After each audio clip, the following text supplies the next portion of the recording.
험준한 산꼭대기, 공기가 희박하고 세상이 끝없이 펼쳐진 듯 보이는 곳에 한 현자가 젊은 제자와 함께 고독하게 살았다. 그들의 나날은 주변 환경의 단순함에 따라 조용한 리듬으로 전개되었다. 그들은 작은 정원을 가꾸고 장작을 모으며 넓은 하늘 아래에서 명상했다. 하지만 아직 젊고 불안한 제자는 이 반복적인 삶이 답답하게 느껴졌다. 모든 일이 다음 일과 뒤섞여 단조로운 순환 속에서 그의 정신을 무디게 만들었다. 돌길을 청소하고 가을에서 물을 길어오고 불을 돌보는 일 모두 부담스럽게 느껴졌고 단조로움으로 무거웠다. 그의 마음은 무거워졌고 열정은 점점 사라졌다. 그는 더 많은 것을 갈망했다. 그의 날들을 의미로 불태울 무언가를. 어느 날 저녁 해가 지평선 아래로 지면서 산 위에 황금빛 광채를 던질 때 제자가 현재에게 다가갔다. 그의 눈에는 조용한 간청, 답변을 향한 갈망이 담겨 있었다. 그는 어떻게 이렇게 반복적인 삶, 아무데도 이끌지 않는 듯한 일들에서 기쁨을 찾을 수 있는지 큰 소리로 물었다. 얼굴에 세월의 흔적이 묻어있지만 평온한 현자는 조용히 귀 기울였다. 그는 즉시 대답하지 않고 사라져가는 빛을 바라보았다. 마치 답이 황혼 어딘가에 있는 듯이. 잠시 후 그는 다음 날 함께 산을 내려가며 지혜를 나누겠다고 약속했다. 제자는 궁금했지만 지연을 받아들였고 그의 마음은 기대감으로 두근거렸다. 새벽에 그들은 출발했다. 구불구불한 길을 따라 계곡 아래로 꾸준히 걸음을 옮겼다.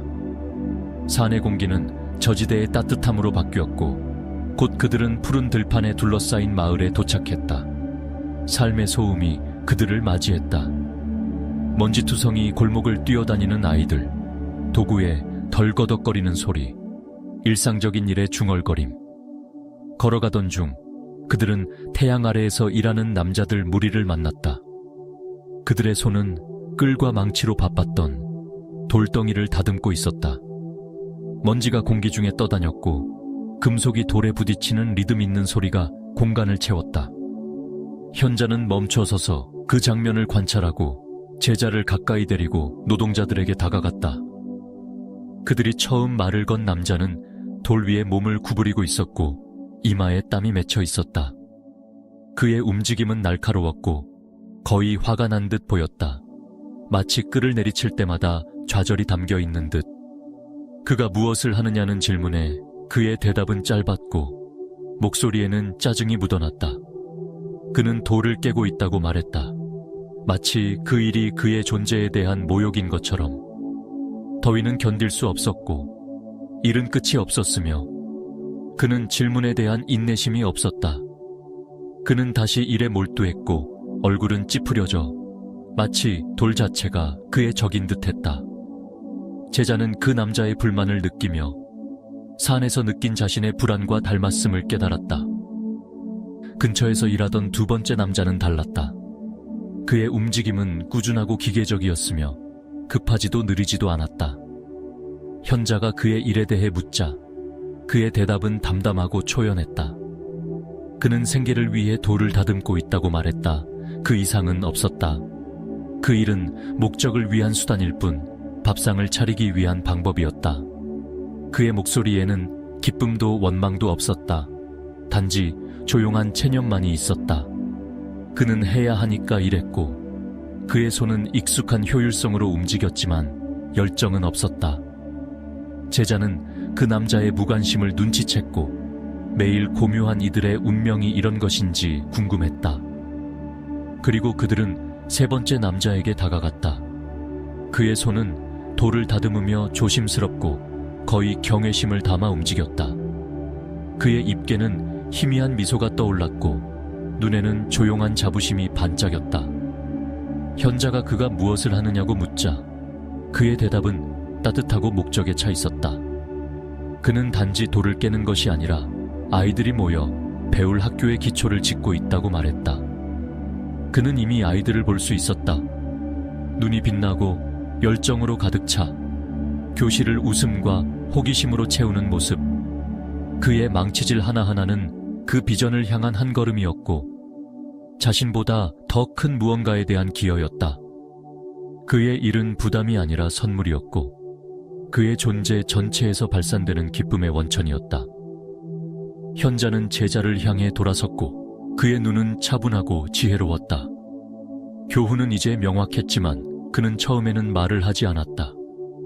제자는 조용히 서 있었고 세 남자의 대답이 그의 마음속에 메아리 쳤다. 그들은 모두 같은 일을 했고 같은 태양 아래 같은 돌을 다듬는 손이었다.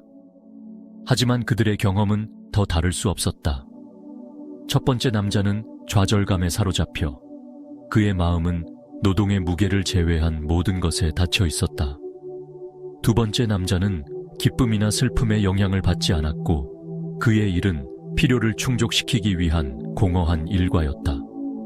하지만 세 번째 남자는 그는 목적의 생기로 가득 차 있었다. 그의 마음은 열려 있었고 그의 정신은 그의 일이 될 미래의 비전으로 가득 차 있었다. 그는 돌이 아니라 미래, 유산, 타인에게 주는 선물을 보았다. 현자는 마침내 입을 열었고 그의 목소리는 부드럽지만 단호했다. 행복은 일 자체에 있지 않다고 그는 설명했다. 세 남자의 돌, 도구, 노력은 모두 같았다. 그들을 구분한 것은 그들이 일을 어떻게 보았는지, 마음속에 어떻게 품었는지였다. 세 번째 남자는 열정으로 일했기 때문에 기쁨을 찾았다. 돌을 깎는 행위를 초월하는 의미를 가지고 그의 일은 자신만을 위한 것이 아니라 타인을 위한 것이었고 그의 영혼을 고양시키는 목적을 위한 것이었다. 마음이 관여할 때, 정신이 즉각적인 것을 넘어설 때 가장 단순한 일조차도 충족의 원천이 될 수 있다. 제자는 귀 기울였고 그의 시선은 주변 마을로 떠돌았다. 교훈은 그의 내면 깊숙이 뿌리내렸고 씨앗이 뿌리를 내리는 듯했다. 그는 산, 그가 가꾼 정원, 모은 장작, 청소한 길을 떠올렸다. 한때 따분했던 이 일들은 이제 새로운 빛 속에서 드러났다. 그것은 단순한 허들의 실이 아니라 그가 쌓아가는 삶의 일부였고 그가 세상을 형성하듯 그를 형성하는 훈련이었다. 만약 그가 목적과 배려로 그것들을 볼 수 있다면 그것들은 일상이 아니라 기쁨으로 가는 길이 될 수 있었다. 그들이 산속집으로 다시 올라갈 때 제자는 더 가볍게 느껴졌다. 공기는 여전히 희박했고 길은 여전히 가팔랐지만 그의 내면에서 무언가가 변했다. 현자는 조용히 그의 옆에서 걸었고 그의 존재는 조용한 안심을 주었다. 제자는 일상적인 일을 다르게 보기 시작했다. 부담이 아니라 기회로. 그는 정원을 정성스럽게 돌보며 그것이 가져올 영향을 상상할 수 있었다. 장작을 감사하며 모을 수 있었다. 그들이 밤을 따뜻하게 해줄 것임을 알기에 그는 길을 마음 챙김으로 청소할 수 있었다. 각 움직임은 현재에 대한 명상이었다. 이어지는 날들 속에서 제자는 새로운 눈으로 일에 임했다. 그는 모든 일에 마음을 쏟았고 노력의 리듬 속에서 작은 기쁨을 찾았다. 산은 더 이상 우리처럼 느껴지지 않았고 성장의 장소, 그의 목적의 캔버스가 되었다. 그는 행복이 환경을 바꾸는 데 있지 않고 그것을 보는 방식을 바꾸는 데 있음을 배웠다. 열정과 믿음으로 가장 작은 행동조차도 깊은 의미를 가질 수 있었다. 현자는 입가에 희미한 미소를 띠며 지켜보았고 제자가 기쁨으로 가득한 삶의 열쇠를 발견했음을 알았다. 어떤 일이든 아무리 단순하더라도 영감의 원천이 될 수 있는 삶,